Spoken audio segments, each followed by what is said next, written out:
हरिद्वार क्यों आए हैं पाकिस्तान के ये 81 मुसलमान। लाहौर के रास्ते ट्रेन से आया जत्था, खुफिया एजेंसी अलर्ट। रुड़की के पास पिरान कलिया में हजरत मखदूम अलाउद्दीन अली अहमद साबिर के सालाना उर्स में शामिल होने के लिए हर साल की तरह ही इस बार भी पाकिस्तानी अकीदतमंदों का 81 सदस्यीय जत्था हरिद्वार पहुंचा है। हरिद्वार में पहुंचे पाकिस्तान से आए 81 मुसलमान पिरान कलिया में सालाना उर्स में शामिल होने आए।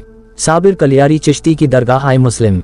ट्रेन से रुड़की तक पहुंचे जायरीन, सुरक्षा मुस्तैद। पड़ोसी मुल्क पाकिस्तान से 81 अकीदतमंदों का जत्था हरिद्वार पहुंचा है।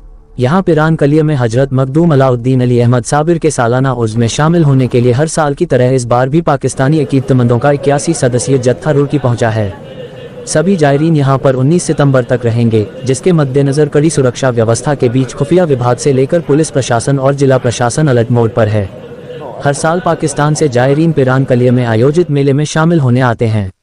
हजरत साबिर साहब के 756वें सालाना उर्स में शामिल होने के लिए प्रशासनिक और पुलिस के संरक्षण में कलिया पहुंच गया है। पाकिस्तान के लाहौर से वाघा अटारी बॉर्डर के रास्ते होते हुए आया ये जत्था अमृतसर देहरादून एक्सप्रेस ट्रेन से रुड़की तक पहुंचा।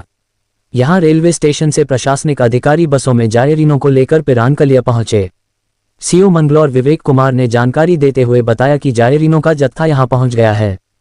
करीब एक सप्ताह तक वे लोग यहां रहेंगे, जिसके लिए सभी जरूरी इंतजाम कर दिए गए हैं। पाकिस्तान से आए इन मेहमानों के ठहरने का इंतजाम साबरी गेस्ट हाउस में किया गया है। पुलिस अधिकारी ने बताया कि सिविल पुलिस के साथ ही सुरक्षा बल भी तैनात हैं। गौरतलब है कि पाकिस्तान से हर साल हजरत मखदूम अली अहमद साबरी के अकीदतमंद जायरीन श्रद्धालु कलिया आते हैं। ये सिलसिला आज़ादी के बाद से ही लगातार चला आ रहा है। रिवाज के तहत पाकिस्तान से आए अकीदतमंद पहले तो पाकपट्टन स्थित दरगाह बाबा फरीदगंज शकर की दरगाह में हाजिरी लगाते हैं और फिर उसके बाद कलिया के लिए रवाना होते हैं। 19 सितंबर को सभी अपने वतन के लिए वापस रवाना होंगे।